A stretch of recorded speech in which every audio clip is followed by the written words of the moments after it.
Fierit me Xhemil Beharen. Xhemil, përshëndetje. Natyrisht gjithçka që ndodh me Vjosën në Grykderi dhe në zonën e Deritjes monitorohet edhe nga Fieri, zakonisht përmbytjet kur ka pasur kanë prekur më shumë fshatrat nga ana Fierit apo jo, apo gabohem? Atëherë Vjosa si lumi me jegëri i Europës ndan dhe dy bashkit, Fierin edhe Vlorën. Raportoi kolegu Këllqiu, tashmë mbetet te rada ime. Atëherë rreshjet vazhdojnë që kanë rënë gjatë ditës së sotme, e kanë rënë në të njëjtën situatë lumi Vjosa edhe bashkinë e Fierit. Niveli i prurje vazhdon të jetë në shkallën 7.3, nga matja që është bërë nga persona përgjegjës të emergjencave civile nga ana e bashkisë së Fierit. Kështu lumi Vjos ka dalje nga shtrati i tij, por qëndron brenda argjinaturës ku ka përmbytur sipërfaqe toke, por edhe disa banesa, ku disa janë të banueshme, disa jo, por nuk ka depërtuar ujë brenda banesave, por në oborret e shtëpive. Sipas burimeve zyrtare nga emergjencat civile të Fierit, por dhe nga vëzhgimi që ne kemi bërë vetë në teren, rezulton se lumi Vjosa ka dalje nga shtrati në fshatrat Kashisht, Çerven, Ferras, por brenda argjinaturës. Fuqia tërheqëse e detit ka rënë, çka ka bërë që valët dhe era që frynë në drejtim të lindjes të bëjtë pengimin e ujit që të derdhet drejt detit, që ka rritur dhe pak fryrjen pra nivelin e lumit të Vjosës.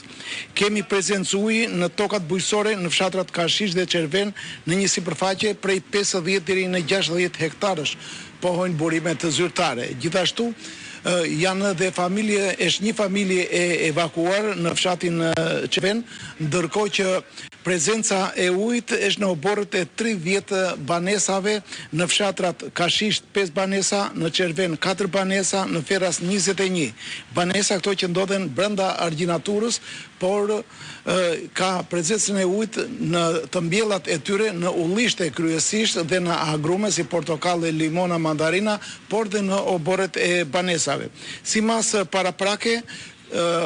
Bashkia e Fierit ka stakuar dhe energjinë elektrike në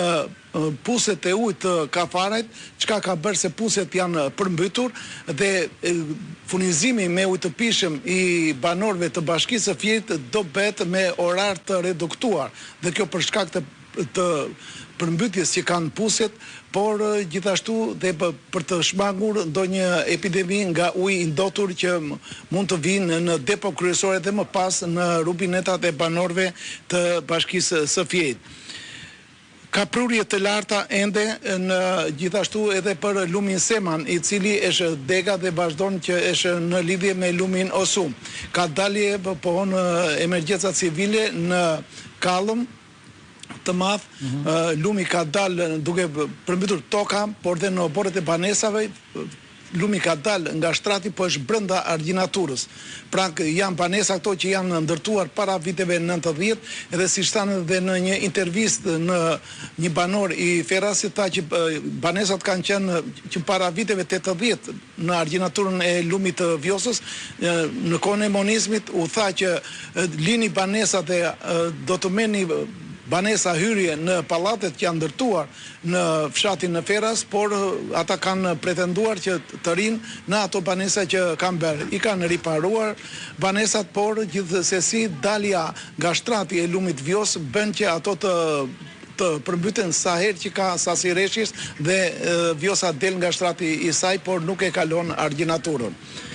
Këto janë të dhënat më të fundit, duke ju referuar dhe atyre të tjerave që forcat të ushtrisë dhe forcat e tjera të bashkisë janë në gatishmëri me të gjitha mjetet e nevojshme, janë pranë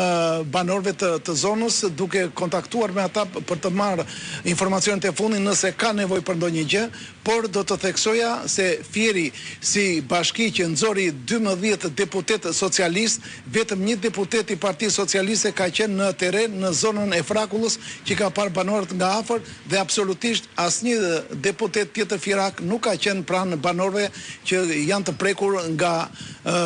rreshjet e rëna këto 2 ditët e fundit në Bashkinë e Fierit.